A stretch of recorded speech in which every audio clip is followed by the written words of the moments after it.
Hi friends, welcome back to A V Shetty channel. ಇವತ್ತು lesson based assessment ಅಂದರೆ LBA 2025-26 ಅಡಿಯಲ್ಲಿ ಅನುದಾನಿತ ಮತ್ತು ಅನುದಾನ ರಹಿತ ಶಾಲೆಯ ಶಿಕ್ಷಕರು ಹೇಗೆ ಲಾಗಿನ್ ಆಗಬೇಕು ಅನ್ನುವಂತಹ ಪ್ರಶ್ನೆಗೆ ಉತ್ತರ ಕೊಡ್ತಾ ಇದ್ದೀನಿ. ಸೊ ಇಷ್ಟು ದಿನ LBA ಏನಂತಂದರೆ ಸ್ವಲ್ಪ ವರ್ಕಲ್ಲಿ ಅಪ್ಡೇಟ್ ಪ್ರೊಸೆಸ್ಸಲ್ಲಿ ಇರೋದ್ರಿಂದ ಯಾರಿಗೂ ಓಪನ್ ಆಗ್ತಿರಲಿಲ್ಲ. ಇವತ್ತಿಂದ ಓಪನ್ ಆಗ್ತಾ ಇದೆ. ಸಾಕಷ್ಟು ಅಪ್ಡೇಟ್ ಕೂಡ ಬಂದಿವೆ. ಇನ್ನು ಮುಂದೆ ನಾನು ಅದರ ಮೇಲೆ ವಿಡಿಯೋಗಳನ್ನು ಕೂಡ ಮಾಡಿ ಹಾಕ್ತಾ ಇರ್ತೀನಿ. ಸೊ ಈಗ ಫಸ್ಟ್ ಏನಂತಂದರೆ ಅಲ್ಲಿಯ ಶಿಕ್ಷಕರು ಅನುದಾನ ಮತ್ತು ಅನುದಾನ ರಹಿತ ಶಿಕ್ಷಕರು ಹೇಗೆ ಲಾಗಿನ್ ಆಗಬೇಕು ಅನ್ನೋದನ್ನು ಯಾವ ನಂಬರನ್ನು ಹಾಕಿಬಿಟ್ಟು, ಯಾಕಂದರೆ ಸರ್ಕಾರಿ ಶಾಲೆಯ ಶಿಕ್ಷಕರು KJD ನಂಬರ್ ಹಾಕ್ತಾರೆ. ಇನ್ನು ಉಳಿದಂತಹ ಅನುದಾನಿತ ಅನುದಾನ ರಹಿತ ಶಾಲೆಯ ಶಿಕ್ಷಕರು ಏನು ಹಾಕಬೇಕು ಅನ್ನೋದನ್ನು ಈ ವಿಡಿಯೋದಲ್ಲಿ ಕಂಪ್ಲೀಟಾಗಿ ನೋಡೋಣ. ಸೊ ವಿಡಿಯೋನ ಎಲ್ಲಿ ಸ್ಕಿಪ್ ಮಾಡದೆ ನೋಡಿ. ಇನ್ನು ಯಾರು ಎ ವಿ ಶೆಟ್ಟಿ ಚಾನಲ್ನ ಸಬ್ಸ್ಕ್ರೈಬ್ ಮಾಡದೆ ನೋಡ್ತಾ ಇದ್ದೀರೋ ಈ ಕೂಡಲೇ ಸಬ್ಸ್ಕ್ರೈಬ್ ಮಾಡಿ. ಆಗ ಮುಂದಿರುವಂತಹ ಸಾಕಷ್ಟು LBA ಸಂಬಂಧಿತ ಆ್ಯಕ್ಟಿವಿಟೀಸ್ ಇರುವಂತಹ ವಿಡಿಯೋಗಳು ನಿಮಗೆ ನೋಟಿಫಿಕೇಷನ್ ರೂಪದಲ್ಲಿ ತಲುಪುತ್ತವೆ. ಸೊ ವಿಡಿಯೋ ಇಷ್ಟ ಆದರೆ ಲೈಕ್ ಮಾಡಿ, ಕಮೆಂಟ್ಸ್ ಮಾಡಿ, ಶೇರ್ ಕೂಡ ಮಾಡಿ ಅಂತ ಹೇಳ್ತಾ let us start the video. ಅನುದಾನಿತ ಶಾಲಾ ಶಿಕ್ಷಕರೇ ಆಗಿರ್ಬೋದು ಅಥವಾ ಅನುದಾನ ರಹಿತ ಶಾಲಾ ಶಿಕ್ಷಕರೇ ಆಗಿರ್ಬೋದು, ಮೊದಲಿಗೆ ನೀವು LBA ಲಾಗಿನ್ ಆಗಲು ಕ್ರೋಮ್ ಬ್ರೌಸರನ್ನು ಓಪನ್ ಮಾಡಿ ಸರ್ಚ್ ಬಾರಲ್ಲಿ LBA ಲಾಗಿನ್ ಅಂತ ಟೈಪ್ ಮಾಡಿ ಸರ್ಚ್ ಕೊಡಿ. ಆಗ ಇಲ್ಲಿ ಕಾಣಿಸ್ತಿದೆಯಲ್ಲ ಫಸ್ಟ್ ಆಪ್ಷನ್ ಸೈನ್ ಇನ್ ಅಂತೇಳಿ, ಆ ಸೈನ್ ಇನ್ ಮೇಲೆ ಕ್ಲಿಕ್ ಮಾಡಿ. ಆಗ student achievement tracking system Karnataka lesson based assessment ಅಂತ ಈ ರೀತಿ ಲಾಗಿನ್ ಪೇಜ್ ಓಪನ್ ಆಗುತ್ತೆ. ಇದರಲ್ಲಿ ನೀವು ಅಂದರೆ ಅನುದಾನಿತ ಶಾಲಾ ಶಿಕ್ಷಕರು ಏಡೆಡ್ ಸ್ಕೂಲ್ ಟೀಚರ್ಸ್ ಏನು ಮಾಡಬೇಕಂದ್ರೆ ಲಾಗಿನ್ ಆ್ಯಜಲ್ಲಿ ಟೀಚರ್ ಅನ್ನುವಂತಹ ರೇಡಿಯೋ ಬಟನನ್ನು ಕ್ಲಿಕ್ ಮಾಡ್ಕೊಂಡ್ಬಿಟ್ಟು ಯೂಸರ್ ನೇಮ್ ಏನು ಕೊಡಬೇಕು ಅಂದರೆ ಎಂಪ್ಲಾಯ್ ID-ಯನ್ನು ಕೊಡಬೇಕಾಗುತ್ತೆ. ಸೊ ಎಂಪ್ಲಾಯ್ ID ನಿಮಗೆ ಎಲ್ಲಿ ಸಿಗುತ್ತೆ ಅಂದರೆ ನಿಮ್ಮ ಶಾಲೆಯ SATS ಲಾಗಿನ್ ಆದಾಗ ಟೀಚರ್ ಮ್ಯಾನೇಜ್ಮೆಂಟಲ್ಲಿ ನೀವು ಹೋಗಿಬಿಟ್ಟು ಅಪ್ಡೇಟ್ ಟೀಚರ್ ಡಾಟಾದಲ್ಲಿ ನಿಮ್ಮ ಎಂಪ್ಲಾಯ್ ID ಸಿಗುತ್ತೆ. ಸೊ ಅದನ್ನು ಹೇಗೆ ಪಡೆದುಕೊಳ್ಳೋದು ಅಂತ ನಾನೀಗ ಮುಂದೆ ತೋರಿಸ್ತೀನಿ. ಸೊ ನಿಮಗೆ ಲಾಗಿನ್ ಆಗೋದು ಗೊತ್ತಾಯ್ತಲ್ಲ, ಲಾಗಿನ್ ಆ್ಯಸ್ ಟೀಚರ್ ಅಂತ ತಗೊಂಡ್ಬಿಟ್ಟು ಎಂಪ್ಲಾಯ್ ID-ಯನ್ನು ಹಾಕಿ ಸೆಂಡ್ OTP ಮೇಲೆ ಕ್ಲಿಕ್ ಮಾಡಿ. ಆಗ ನೀವು ರಿಜಿಸ್ಟರ್ ಇರುವಂತಹ ಮೊಬೈಲ್ ನಂಬರಿಗೆ ಏನಾಗುತ್ತೆ OTP ಬರುತ್ತೆ. ಅದನ್ನು ಹಾಕಿಬಿಟ್ಟು ಸಬ್ಮಿಟ್ ಕೊಟ್ಟರೆ ನೀವು ನಿಮ್ಮ ಲಾಗಿನ್ ಅಂದರೆ LBA ಲಾಗಿನಲ್ಲಿ ಇನ್ ಆಗ್ತೀರಾ. ಸೊ ಈಗ ಹೇಗೆ ನಾವು SATS ಎಂಪ್ಲಾಯ್ ID-ಯನ್ನು ಪಡೆದುಕೊಳ್ಳೋದು ಅಂತ ನೋಡೋಣ. ಅನುದಾನಿತ ಶಾಲಾ ಶಿಕ್ಷಕರು ಅಥವಾ ಏಡೆಡ್ ಸ್ಕೂಲ್ ಟೀಚರ್ಸ್, ನೀವು ನಿಮಗೆ ಬೇಕಿರುವಂತಹ ಎಂಪ್ಲಾಯ್ ID-ಯನ್ನು ಹೇಗೆ ಪಡೆಯೋದು ಅಂತಂದರೆ ಮೊದಲನೇದಾಗಿ ನೀವು ನಿಮ್ಮ ಶಾಲೆಯ SATS ಲಾಗಿನಲ್ಲಿ ಎಂಟ್ರಿ ಆಗಬೇಕಾಗುತ್ತೆ.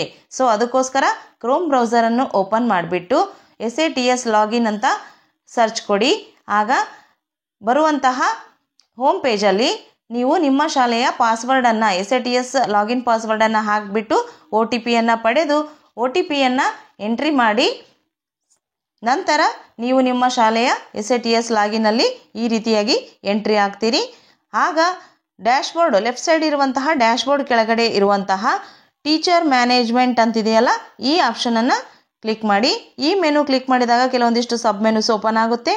ಅದರಲ್ಲಿ ಅಪ್ಡೇಟ್ ಟೀಚರ್ ಡಾಟಾ ಅಂತಿದೆಯಲ್ಲ ಅದನ್ನು ಕ್ಲಿಕ್ ಮಾಡಿ. ಆಗ ನಿಮ್ಮ ಶಾಲೆಯಲ್ಲಿ ಈಗಾಗಲೇ ಯಾರ್ಯಾರನ್ನು ಆ್ಯಡ್ ಮಾಡಿರ್ತಾರೋ ಆ ಎಲ್ಲ ಟೀಚರ್ಸ್ ಲಿಸ್ಟ್ ಬರುತ್ತೆ.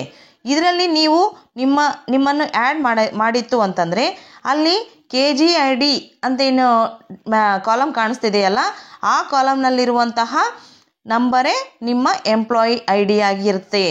ಒಂದು ವೇಳೆ ನಿಮ್ಮ ಎಂಪ್ಲಾಯ್ ID ಇಲ್ಲ ಅಥವಾ ಈ ಲಿಸ್ಟ್ನಲ್ಲಿ ನಿಮ್ಮ ಹೆಸರು ಇಲ್ಲ ಅಂತಂದರೆ ಆ ಬಾಕ್ಸಲ್ಲಿ ಅಂದರೆ ಆ ಕಾಲಮ್ ಕೆಳಗಡೆ ಇರುವಂತಹ ನ್ಯೂ ಟೀಚರ್ ರಿಜಿಸ್ಟ್ರೇಷನ್ ಅಂತಿದೆಯಲ್ಲ ಅದನ್ನು ಕ್ಲಿಕ್ ಮಾಡಿ. ಆಗ ಡೀಟೇಲ್ ಟೀಚರ್ ರಿಜಿಸ್ಟ್ರೇಷನ್ ಮಾಡುವಂತಹ ಡೀಟೇಲ್ಸ್ ನಿಮಗೆ ಓಪನ್ ಆಗುತ್ತೆ. ನೀವು ಇಲ್ಲಿ ನೋಡ್ಬೋದು. ಇದರಲ್ಲಿ ನೀವು ಪರ್ಸನಲ್ ಡೀಟೇಲ್ಸನ್ನು ಹಾಕಬೇಕು. ನೆಕ್ಸ್ಟ್ ಕಾಂಟ್ಯಾಕ್ಟ್ ಡೀಟೇಲ್ಸನ್ನು ಹಾಕಬೇಕು. ಇಲ್ಲಿ ಕಾಂಟ್ಯಾಕ್ಟ್ ಡೀಟೇಲ್ಸಲ್ಲಿ ಯಾವ ನಂಬರ್ ನೀವು ಕೊಡ್ತೀರೋ ಅದೇ ನಂಬರ್ಗೆ ಮುಂದೆ LBAಗೆ OTP ನಿಮಗೆ ಸೆಂಟ್ ಆಗುತ್ತೆ. ನೆಕ್ಸ್ಟ್ ಕರೆಂಟ್ ಅಡ್ರೆಸ್ ಡೀಟೇಲ್ಸ್ ಕೊಡಬೇಕು. ಪರ್ಮನೆಂಟ್ ಅಡ್ರೆಸ್ ಡೀಟೇಲ್ಸ್ ಕೊಡಬೇಕು. ಪ್ರೂಫ್ ಆಫ್ ಐಡೆಂಟಿಟಿ ಡಾಕ್ಯುಮೆಂಟ್ ಇದು ಮ್ಯಾಂಡೇಟರಿ ಅಲ್ಲ, ನಿಮಗೆ ಕೊಡಬೇಕಾಗಿದ್ದರೂ ಕೊಡ್ಬೋದು ಅಥವಾ ಇಲ್ಲದೆ ಕೂಡ ನಡೆಯುತ್ತೆ. ಅಕಾಡೆಮಿಕ್ ಡೀಟೇಲ್ಸನ್ನು ಕೊಡಬೇಕು. ಮೇನ್ ಸಬ್ಜೆಕ್ಟ್ ಟಾಟನ್ನು ಸೆಲೆಕ್ಟ್ ಮಾಡ್ಕೊಳ್ಬೇಕಾಗುತ್ತೆ. Total days in service training received in last academic ಇಯರನ್ನು ಕೂಡ ಹಾಕಬೇಕಾಗುತ್ತೆ. ಅದರ್ ಡೀಟೇಲ್ಸನ್ನು ಕೂಡ ಹಾಕಿಬಿಟ್ಟು ಸಬ್ಮಿಟ್ ಮೇಲೆ ಕ್ಲಿಕ್ ಮಾಡಿ. ಆಗ ನೀವು ಮತ್ತೊಮ್ಮೆ ಸಬ್ಮಿಟೆಡ್ ಸಕ್ಸಸ್ಫುಲಿ ಅಂತ ಪಾಪಪ್ ಮೆಸೇಜ್ ಬರುತ್ತೆ. ಆಗ ನೀವು ಬೇಕಾದರೆ ಟೀಚರ್ ಮ್ಯಾನೇಜ್ಮೆಂಟಲ್ಲಿ ಹೋಗಿಬಿಟ್ಟು ಅಪ್ಡೇಟ್ ಟೀಚರ್ ಡಾಟಾ ಮೇಲೆ ಕ್ಲಿಕ್ ಮಾಡಿ ಟೀಚರ್ ಲಿಸ್ಟಲ್ಲಿ ನೋಡಬೇಕು, ನಿಮ್ಮ ಹೆಸರನ್ನು ಬಂದಿರುತ್ತೆ. ಜೊತೆಗೆ ಎಂಪ್ಲಾಯ್ ಐ ಡಿ ಕೂಡ ಕ್ರಿಯೇಟ್ ಆಗಿರುತ್ತೆ KGID ಕಾಲಮಲ್ಲಿ. ಆ ಎಂಪ್ಲಾಯ್ ಐ ಡಿಯನ್ನು ಹಾಕಿಬಿಟ್ಟು LBA ಲಾಗಿನನ್ನು ಮಾಡ್ಕೊಳ್ಬೇಕಾಗುತ್ತೆ. ಗೊತ್ತಾಯ್ತಲ್ಲ ಫ್ರೆಂಡ್ಸ್, ಈ ರೀತಿ ಏಡೆಡ್ ಸ್ಕೂಲ್ ಟೀಚರ್ಸ್ ನಿಮ್ಮ ಎಂಪ್ಲಾಯಿ ಐ ಡಿಯನ್ನು ಪಡೆದು LBA ಈ ಹಿಂದೆ ತಿಳಿಸಿದಂತೆ ಲಾಗಿನ್ ಆಗಬೇಕಾಗುತ್ತೆ. ಅನುದಾನ ರಹಿತ ಶಾಲಾ ಶಿಕ್ಷಕರು ಅಂದರೆ ಸ್ಟೇಟ್ ಸಿಲೆಬಸ್ಸನ್ನು, ರಾಜ್ಯ ಪಠ್ಯಕ್ರಮವನ್ನು ಅಳವಡಿಸಿಕೊಂಡಿರುವಂತಹ ಪ್ರೈವೇಟ್ ಸ್ಕೂಲ್ ಟೀಚರ್ಸ್, ನೀವು ನಿಮ್ಮ LBA ಲೆಸನ್ ಪ್ಲ್ಯಾನ್ ಬರೆಯಲಾಗಿರ್ಬೋದು ಅಥವಾ ಅಸೆಸ್ಮೆಂಟ್ ಮಾಡಲು ನೀವು ಯಾವ ರೀತಿ ಲಾಗಿನ್ ಆಗಬೇಕು ಅಂದರೆ, ಮೊದಲನೇದಾಗಿ ನೀವು ಕ್ರೋಮ್ ಬ್ರೌಸರನ್ನು ಓಪನ್ ಮಾಡಿಬಿಟ್ಟು ಸರ್ಚ್ ಬಾರಲ್ಲಿ LBA ಲಾಗಿನ್ ಅಂತ ಟೈಪ್ ಮಾಡಿ ಸರ್ಚ್ ಕೊಡಿ. ಆಗ ಇಲ್ಲಿ ಫಸ್ಟ್ ಕಾಣಿಸ್ತಿದೆಯಲ್ಲ sign in lesson based assessment ಅಂತ, ಈ ಲಿಂಕ್ ಮೇಲೆ ಕ್ಲಿಕ್ ಮಾಡಿ. ಆಗ ನಿಮ್ಮ ಮುಂದೆ student achievement tracking system Karnataka lesson based assessment ಅಂಥೇಳಿ ಈ ರೀತಿಯ ಲಾಗಿನ್ ಪೇಜ್ ಓಪನ್ ಆಗುತ್ತೆ.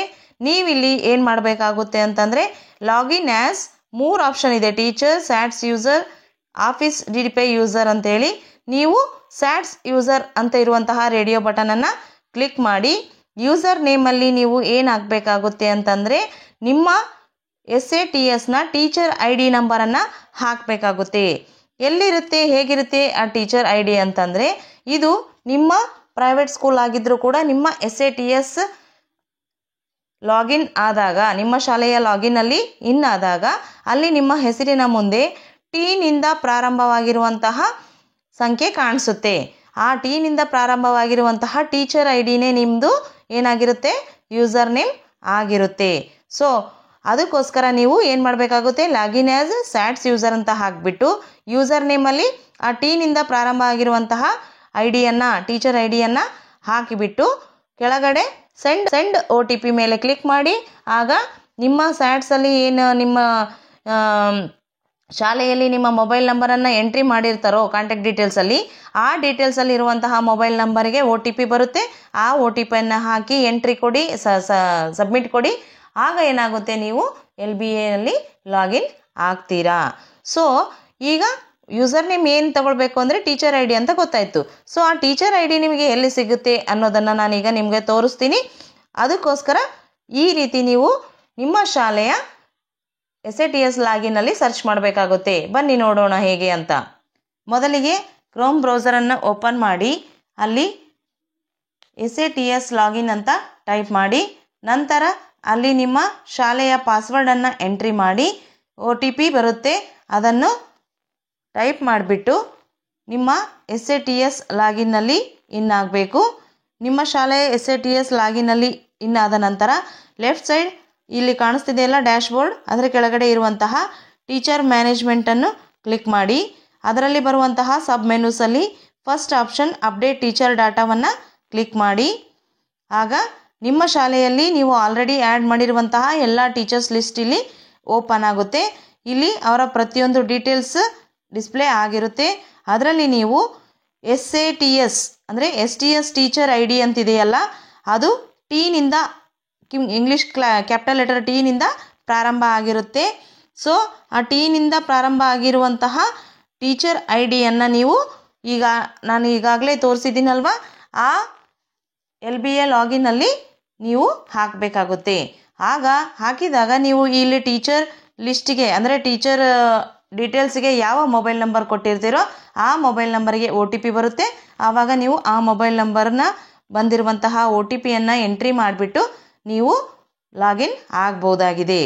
ಸೊ ಈ ರೀತಿ ನೀವು ಪ್ರೈವೇಟ್ ಸ್ಕೂಲ್ ಅಂದರೆ ಸ್ಟೇಟ್ ಸಿಲೆಬಸ್, ರಾಜ್ಯ ಪಠ್ಯಕ್ರಮವನ್ನು ಅನುಸರಿಸುತ್ತಿರುವಂತಹ ಶಿಕ್ಷಕರು ಈ ರೀತಿ ನೀವು LBAಗೆ ಲಾಗಿನ್ ಆಗಬೇಕಾಗುತ್ತೆ. ಇನ್ನು ಕೆಲವೊಂದು ಸಂದರ್ಭಗಳಲ್ಲಿ ಈ ಲಿಸ್ಟ್ನಲ್ಲಿ ಕೆಲವೊಬ್ಬರು ಶಿಕ್ಷಕರು ಈಗೀಗ ತಾನೇ ಸೇರಿರುವಂತಹ ಶಿಕ್ಷಕರು ಹೆಸರುಗಳು ಇನ್ನೂ ಸೇರ್ಪಡೆ ಆಗಿರೋದಿಲ್ಲ. ಆಗ ಏನು ಮಾಡಬೇಕಂದ್ರೆ, ಈ ಕಾಲಮ್ ಏನಿದೆಯಲ್ಲ ಟೀಚರ್ ಲಿಸ್ಟ್ ಕಾಲಮ್, ಅದರ ಕೆಳಗಡೆ ನ್ಯೂ ಟೀಚರ್ ರಿಜಿಸ್ಟ್ರೇಷನ್ ಅಂತಿದೆ ನೋಡಿ, ಅದನ್ನು ಕ್ಲಿಕ್ ಮಾಡಿ. ಅಲ್ಲಿ ಟೀಚರ್ ಡೀಟೇಲ್ ರಿಜಿಸ್ಟ್ರೇಷನ್ ಅಂತ ಈ ರೀತಿ ಓಪನ್ ಆಗುತ್ತೆ. ಇದರಲ್ಲಿ ನೀವು ಏನು ಮಾಡಬೇಕಾಗುತ್ತೆ ಅಂದರೆ ಪರ್ಸ್ನಲ್ ಡೀಟೇಲ್ಸನ್ನು ಇಲ್ಲಿ ಕಾಣಿಸ್ತಿದೆಯಲ್ಲ, ಈ ಎಲ್ಲ ಡೀಟೇಲ್ಸನ್ನು ಹಾಕಿ ಎಂಟ್ರಿ ಮಾಡಬೇಕು. ಕಾಂಟ್ಯಾಕ್ಟ್ ಡೀಟೇಲ್ಸನ್ನು ಎಂಟ್ರಿ ಮಾಡಬೇಕು. ಇಲ್ಲಿ ಯಾವ ಕಾಂಟ್ಯಾಕ್ಟ್ ಡೀಟೇಲ್ಸಲ್ಲಿ ಯಾವ ನಂಬರ್ ಕೊಡ್ತೀರೋ ಇದೇ ಕಾಂಟ್ಯಾಕ್ಟ್ ಡೀಟೇಲ್ಸ್ಗೆ ಏನಂತಂದರೆ ಅದೇ ನಂಬರ್ಗೆ ನಿಮಗೆ OTP ಬರುತ್ತೆ ಮುಂದೆ LBA ಲಾಗಿನ್ ಆಗುವಾಗ. ಇನ್ನೂ ಒಂದು ಸಂದರ್ಭದಲ್ಲಿ ಏನಂತಂದರೆ ಕೆಲವೊಬ್ಬರು ಅಪಾಯಿಂಟ್ ಆಗುವಾಗ ಅಂದರೆ ಸ್ಕೂಲಿಗೆ ಸೇರುವಾಗ ಬೇರೆ ಮೊಬೈಲ್ ನಂಬರನ್ನು ಕೊಟ್ಟಿರ್ತಾರೆ, ಆದರೆ ಈಗ ಆ ನಂಬರ್ ಯೂಸ್ ಮಾಡ್ತಿರಲ್ಲ. ಅಂಥವರು LBA ಲಾಗಿನ್ ಆಗೋಕ್ಕೆ ಕಷ್ಟ ಆಗುತ್ತೆ. ಸೊ ಅವ್ರು ಏನು ಮಾಡಬೇಕಾಗುತ್ತೆ ಅಂದರೆ ಈ ಥರ ಪ್ರೊಸೆಸ್ಸಲ್ಲೇ ಟೀಚರ್ ಅಪ್ಡೇಟಲ್ಲೇ ಹೋಗಿಬಿಟ್ಟು ಈ ಕಾಂಟ್ಯಾಕ್ಟ್ ಡೀಟೇಲ್ಸಲ್ಲಿ ಅವರ ಮೊಬೈಲ್ ನಂಬರ್ ಚೇಂಜ್ ಮಾಡಬೇಕು. ಅಂದರೆ ಈಗ ನೀವು ಯಾವ ಫೋನನ್ನು ಬಳಸ್ತಿದ್ರೋ ನಂಬರನ್ನು ಬಳಸ್ತಿದ್ರೋ ಅದನ್ನು ಹಾಕ್ಬಿಟ್ಟು ಕೆಳಗಡೆ ಸಬ್ಮಿಟ್ ಅಂತಿರುತ್ತಲ್ಲ ಅಪ್ಡೇಟ್, ಅದನ್ನು ಕೊಟ್ಬಿಟ್ರೆ ನಿಮಗೆ ಈಗಿರುವಂಥ ಮೊಬೈಲ್ ನಂಬರಿಗೆ ಏನಾಗುತ್ತೆ OTP ಬರುತ್ತೆ. ಸೊ ಕಾಂಟ್ಯಾಕ್ಟ್ ಡೀಟೇಲ್ಸನ್ನು ಹಾಕಬೇಕು. ನಂತರ current address details, permanent address details, proof of identity ಹಾಕಿದರೆ ನಡೆಯುತ್ತೆ ಅಥವಾ ಇಲ್ಲದಿದ್ದರೂ ಕೂಡ ನಡೆಯುತ್ತೆ, ಯಾಕಂದರೆ ಅದು ಮ್ಯಾಂಡೇಟರಿ ಅಲ್ಲ. ಅಕಾಡೆಮಿಕ್ ಡೀಟೇಲ್ಸನ್ನು ಹಾಕಬೇಕು.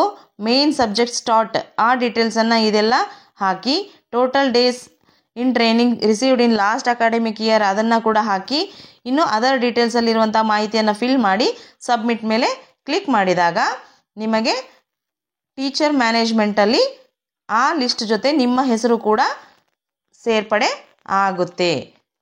ಆಗ ನಿಮಗೂ ಕೂಡ STS ಟೀಚರ್ ID ಕ್ರಿಯೇಟ್ ಆಗುತ್ತೆ. Tನಿಂದ ಪ್ರಾರಂಭವಾಗಿರುವಂಥದ್ದು ಅದನ್ನು ಹಾಕಿಬಿಟ್ಟು ನೀವು LBAನಲ್ಲಿ ಲಾಗಿನ್ ಆಗ್ಬೋದಾಗಿದೆ.